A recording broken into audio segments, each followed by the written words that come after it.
satu hari, Aiman dan sepupunya Sarah pergi bermain di taman permainan berhampiran rumah mereka.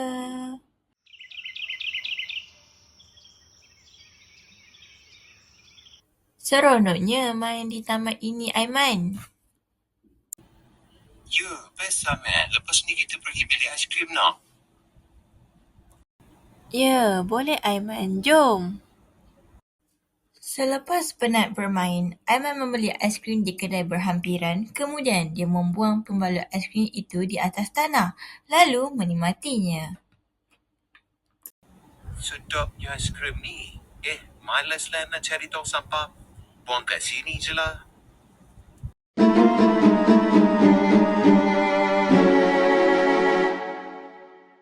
Secara kebetulan, Cikgu Liza terlihat perbuatan Aiman yang tidak bertanggungjawab itu.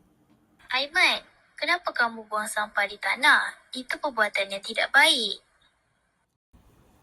Oh, saya tidak sengaja, cikgu. Cikgu Liza menasihati bahawa setiap orang wajib menjaga kebersihan dengan membuang sampah ke dalam tong sampah yang disediakan. Kita mesti menjaga kebersihan dengan membuang sampah ke dalam tong sampah. Kalau semua orang buang merata-rata, taman ini akan jadi kotor dan tidak selesa. Betul juga, cikgu. Saya minta maaf. Akhirnya, Cikgu Liza mengingatkan bahawa kebersihan persekitaran amat penting agar tempat yang kita kunjungi sentiasa bersih, selesa dan indah dipandang. Mulai hari ini, saya janji akan buang sampah di tempat yang betul. Bagus Aiman, ingat ya, kebersihan adalah tanggungjawab kita bersama. Kini, Aiman sedar dan berjanji tidak akan mengulangi perbuatan tersebut lagi.